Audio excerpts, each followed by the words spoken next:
nggak ada lah yang suatu yang instan ya. Instan kita tiba-tiba mau ini jadi, ya mulai aja. Tetapi apa? Kalau kita sudah menentukan, tekuni benar. Jangan baru ini, besok aduh, saya nggak punya bakat. Saya rasa kalau saya mungkin menentukan hidup saya jadi penyanyi, saya akan latihan jadi penyanyi. Ya kayak gitu. Gitu.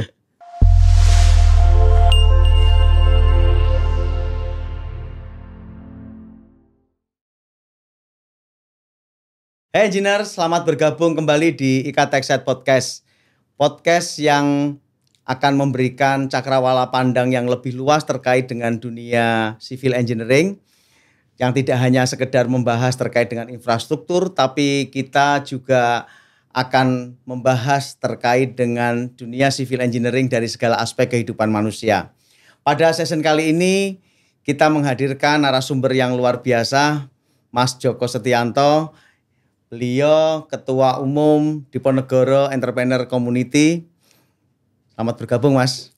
Terima kasih, Mas Farid, diundang sini. Ya, terima kasih lah kita ngomong-ngomong. Sharing-sharing, Mas ya. Ya, sharing-sharing.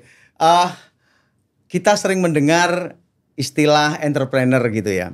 Ada banyak yang berpendapat bahwa menjadi karyawan sebenarnya lebih enak gitu ya, karena mendapat gaji yang rutin, tunjangan rutin dan sebagainya, fasilitas. Satu sisi ada orang yang berpendapat menjadi entrepreneur juga lebih enak karena mempunyai keleluasaan. Tapi satu sisi takut terhadap resiko dan keberanian untuk melangkah.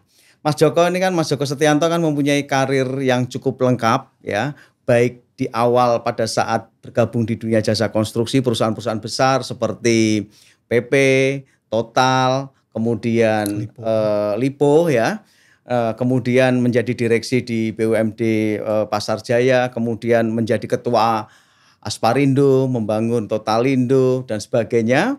Nah, kita ingin mendapatkan insight bagaimana menjadi entrepreneur ya, terutama bisa memberikan gambaran kepada adik-adik yang ingin memulai langkah awal sebagai entrepreneur.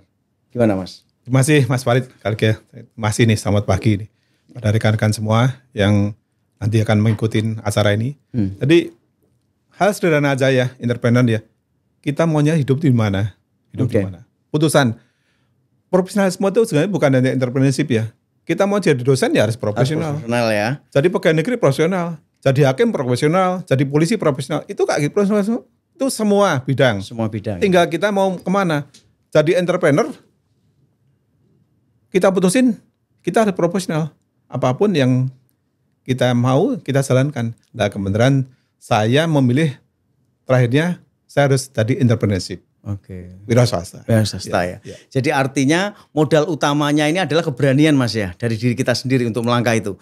Selain profesionalisme tadi, apalagi Mas kiat-kiat untuk bisa menjadi entrepreneur? Ya jadi gini ya, banyak orang selalu mau terjun di situ ya. Jadi wira swasta, wirausaha, orang bilang entrepreneurship ya, itu takut modal. Modalnya sebenarnya diri kita sendiri. Oke. Mau skop apalah kita mau, saya nggak bisa ngomong ya, karena banyak di kalangan umum tuh dilihatnya uang yang didapat. Tapi sebenarnya kan diri sendiri bahwa menerima sendiri. Karena apa? Kesejahteraan sebenarnya kan bukan uang. Bagaimana itu? Nah, kalau katakan kita kebenaran ya, saya memang sesuatu kalau mau buat mesti gede. Itu yang lebih standar yang tinggi perlu ditancapkan ya. Saya waktu membuat Totalindo ya, bayangin tahun 93 gitu. Saya nggak punya apa-apa. Ngerjain proyek pertama aja Taman Anggrek. Mall Taman Anggrek ya. Habis itu Hotel Mulia, hotel tercepat. Umur berapa saya? 30-an. Itu.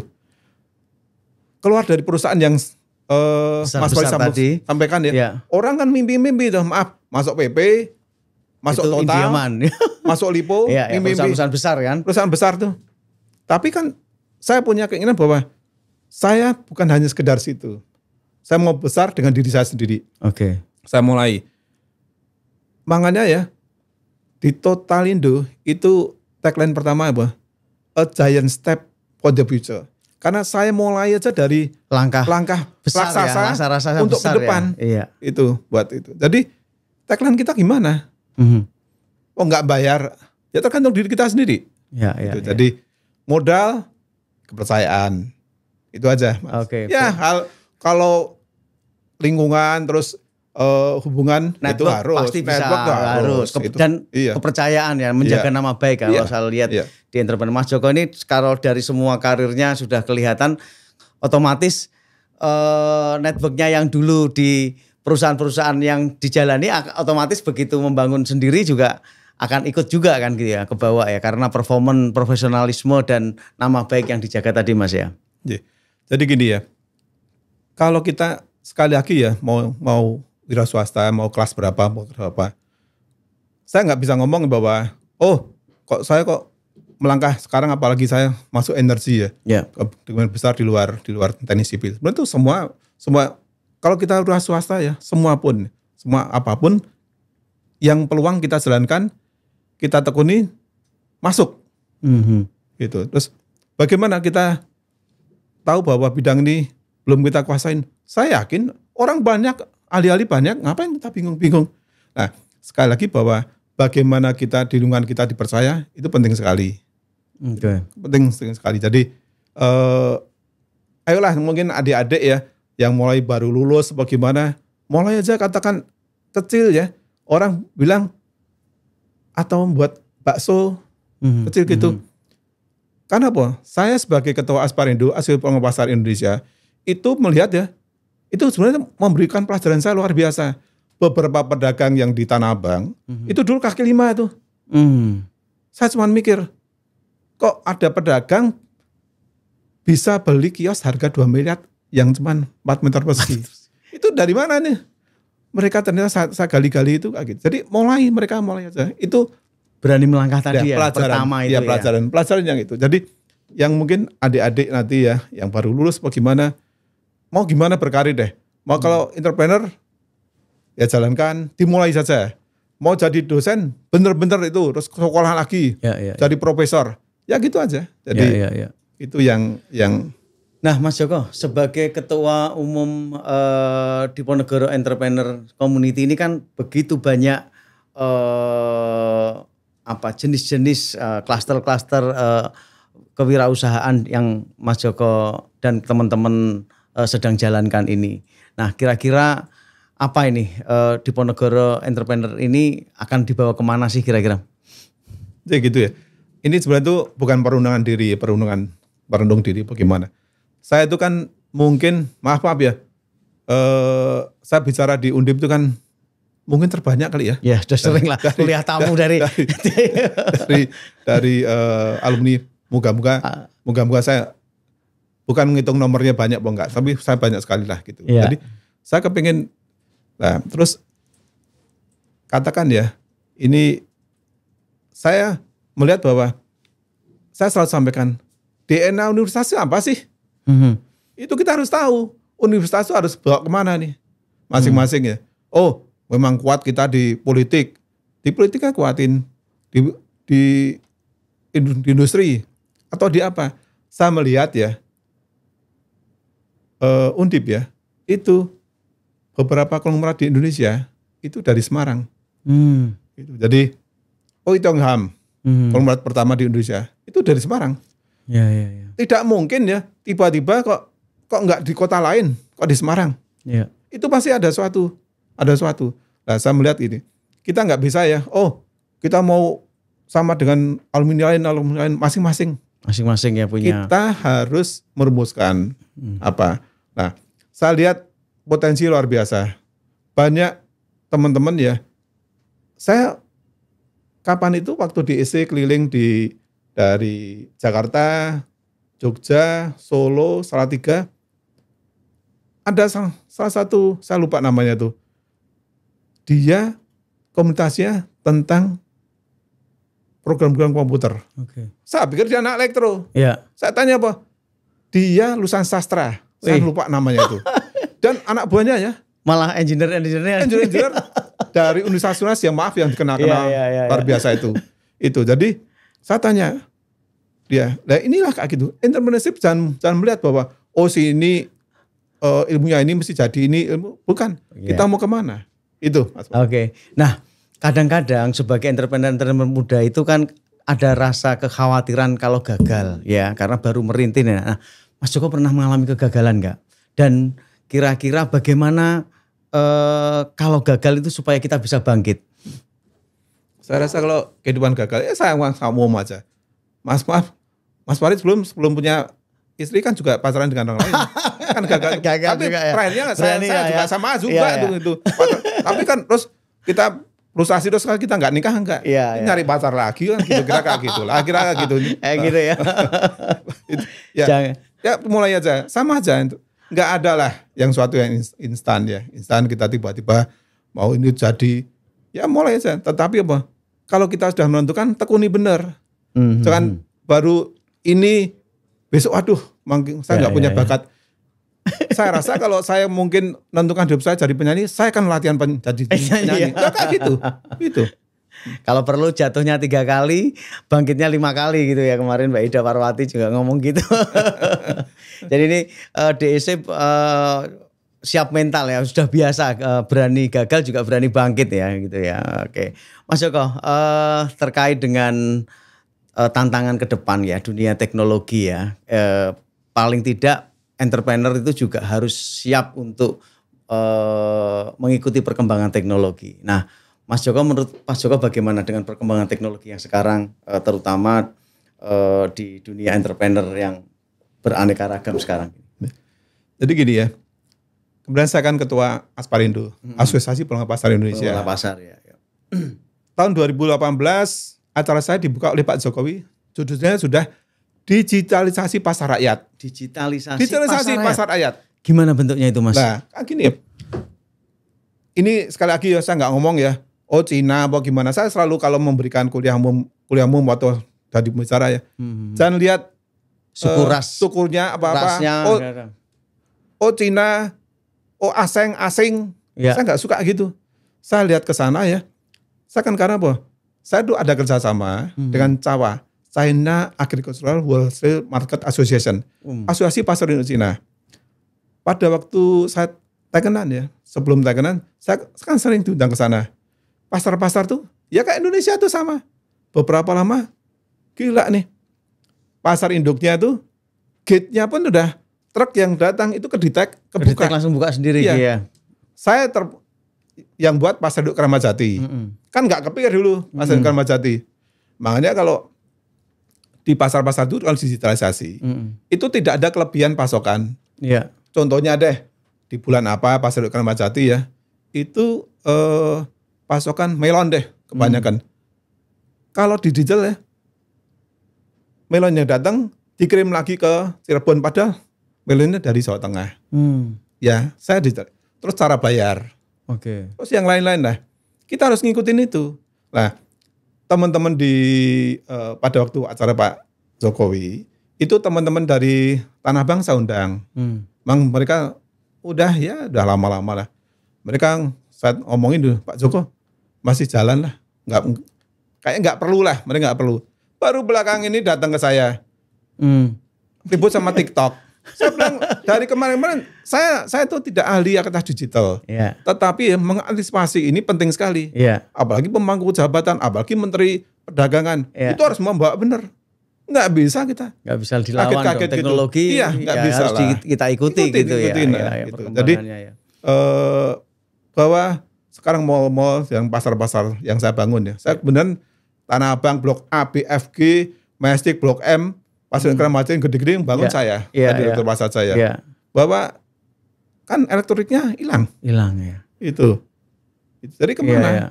Kayak gitu. Tapi sesuatu masih kan kebutuhan masyarakat tetap ya polanya berubah ya kita harus ngikutin. Kita nggak bisa. Itu. Betul. Apalagi memang digital marketing sekarang sudah menjadi keharusan ya.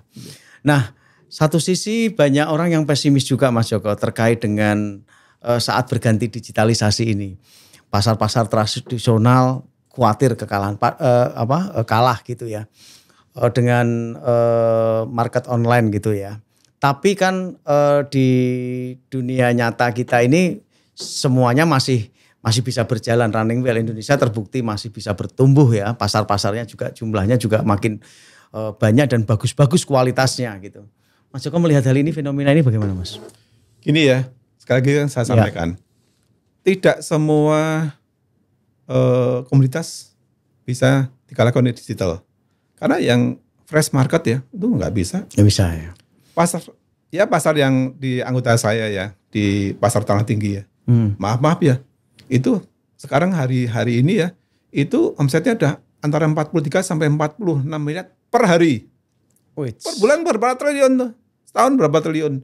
Itu kan jualan sayur, jualan itu segala macam. Fresh market memang ya. Bisa. Tetapi kalau kita ngomong bahwa di elektronik segala, ya kita harus ngalah. Itu yang harus kita antisipasi. Kita nggak bisa buat pasar selalu gede. Ya kan, kemudian itu mau nggak mau kelah itu marketnya. Jadi kalau market yang mungkin ya fashion yang tinggi nggak, tapi yang di kebutuhan masyarakat, ya itu untuk garment pasti kalah, ya berkurang. Ini yang mesti kita antisipasi, itu aja.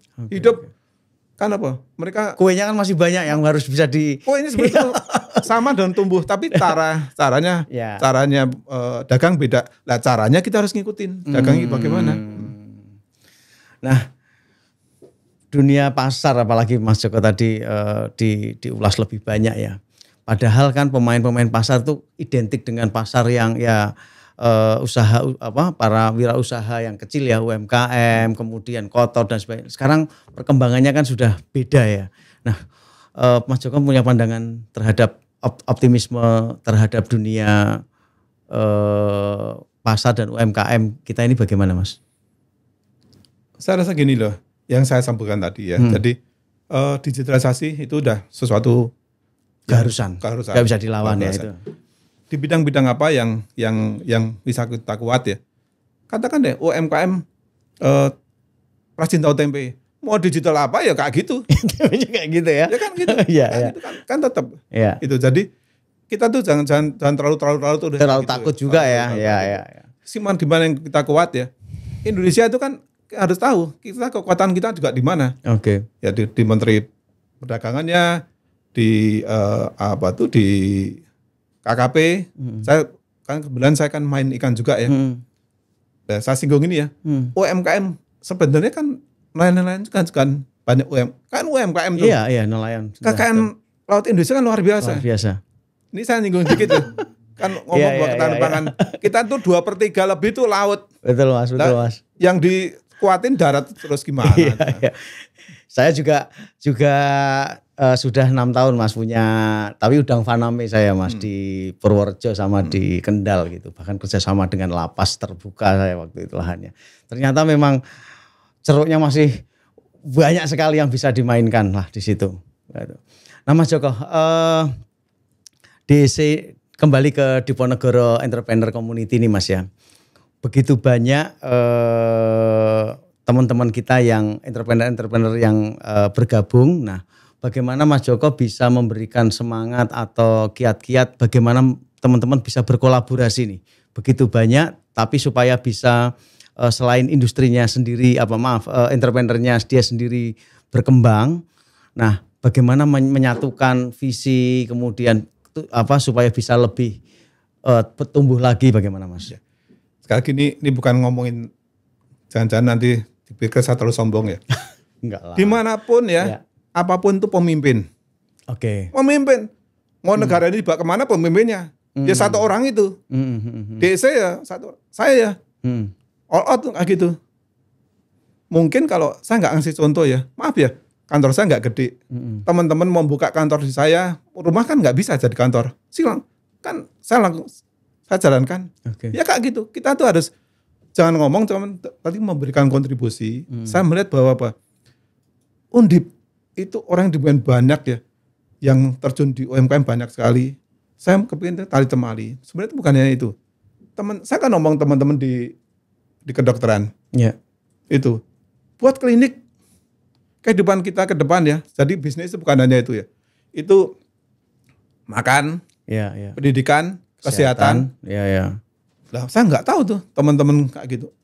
Saya ya, gini saya kepingin dari dulu ke klinik yang berjejaring.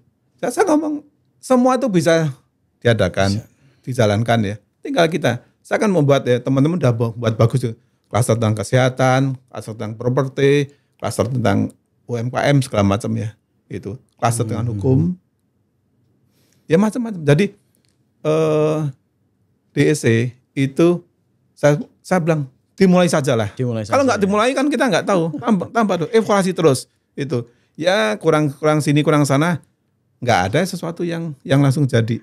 Oke, artinya Mas Joko ini sekaligus mengajak para entrepreneur di Universitas Diponegoro untuk bergabung di Diponegoro Entrepreneur Community ini Mas ya, supaya bisa saling sharing, saling sinergi, kolaborasi dan semoga bisa tumbuh bareng bersama, makin besar, kalau perlu kaya bersama juga Mas ya. Tuh.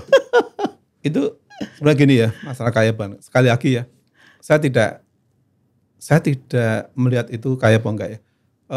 Hidup seorang ya, Bapak duit kemana nggak pernah selesai. Oke. Ngapa kalau Murat yang duitnya triliunan juga masih ngejar terus? Iya. Gitu. Jadi bahwa hidup kita jadi sejahtera itu sebenarnya itu bukan itu kita sendiri. Oke. Nah, sekali lagi saya sampaikan bahwa kita ya saya sampaikan untuk DEC ini ya karena teman-teman ngomong sekali lagi saya bukan saingan atau membuat pesaing baru. Dulu kan kita teman-teman DEC itu kan dari UBC. Oh iya betul. UBC awalnya. Ya. Undip Business Community. Saya ikut grupnya. Nah, maaf ini bukan apa tuh, bukan kritik ya. Iya. Yang megang aja bukan dari birokrat. Iya. Birokrat. Memang dulu saya dengan Mas Iwan. Iya. Tanya Mas Iwan itu. Iya. Yang memberikan nama UBC siapa? Kan saya. Iya. Ya kayak di sisi itu Iya. di Diponegoro Cycling Community. Iya. Iya. Itu kan saya kan ngomong dari saya aja. Teman saya kalau ini sebenarnya entrepreneur juga ngomong dengan Mbak Yuni kan suka hobinya sepeda. Iya. Sampai Mbak Yuni, Mbak ini dan berkembang. Gitu aja sama kan. Saya bukan ngomong batu kan teman-teman ngomong buat saingan UBC, enggak ada. Itu. Jadi kita justru saya sampaikan, lo kan Undip Business Community itu terbuka.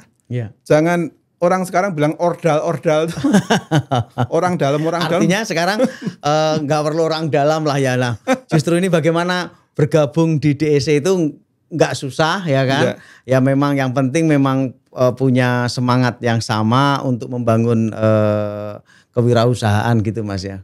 Ada hal-hal khusus nggak untuk bergabung di DEC Mas? Syaratnya apa saja sih kira-kira? Syaratnya? Ya. Mau dah. Mau gitu aja. Yang penting mau aja ya. Loh, saya kan maaf loh.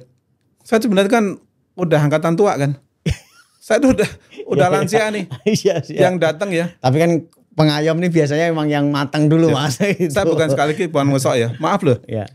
Yang belum lulus pun datang di kantor saya. Ya. Ya ada ruangan untuk tidur. Dulu mahasiswa saya tidur di lantai juga oke. Biasa ya. Itu makan sama pulang naik keretanya kasih kereta ekonomi juga seneng.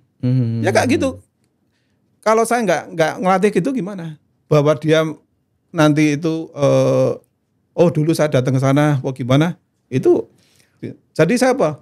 Coba tuh anak-anak yang baru lulus tuh merasa risih dengan saya. Iya. Malah enak ya Mas. Ya kan diajarin kita merasa mentor kita apa langsung tuh, deket ya. Merasa ya. kita jadi senior apa gimana? Nggak ada senior.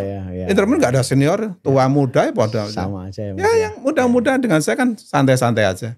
Artinya teman-teman entrepreneur di alumni Undip ini baik yang di luar Jakarta maupun Jakarta bisa bergabung di DEC Mas ya? Bisa semua. Bisa semua ya. Itu yang saya mau satu. Ya, jadi gini, kalau sesuatu tidak artinya dibuat sainsnya, itu ya sendiri-sendiri aja. Ya. Sendiri. Sekali lagi yang saya sampaikan, semua itu bisa dirumuskan. Kekuatan Undip itu apa? Dirumuskan benar. Sehingga kita tuh apa? Oke. Ya sama aja kan. Orang jualan ayam goreng ya.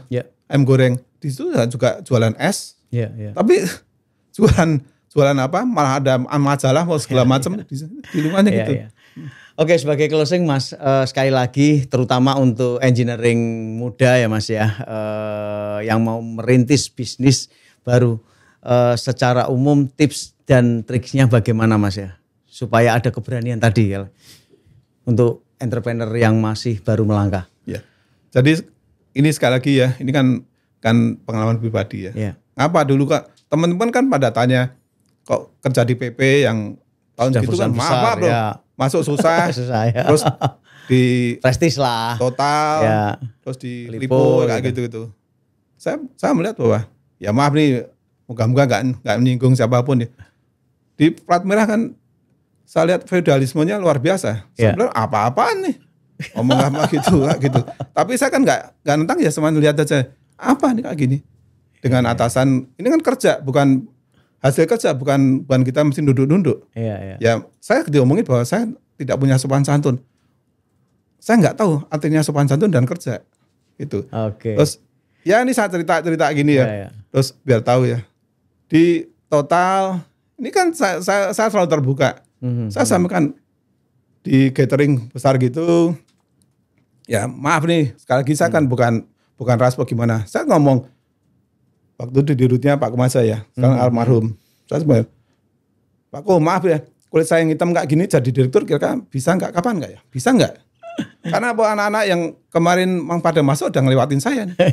Itu Kak gitu. Jadi akhirnya itu yang membuat semangat Mas Joko untuk menjadi entrepreneur sejati ini ya. Ya terus terang kita tinggal masuk situ apa enggak. Kalau saya dulu di PP merasa nyaman, nggak nyaman. Iya.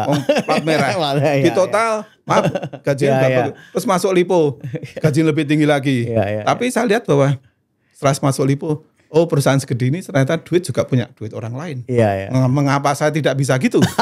Itu aja. Oke, terima kasih Mas Joko atas sharing dan banyak testimoninya yang nantinya kita harapkan bisa memberikan inspirasi kepada engineers muda, kemudian para entrepreneur baru.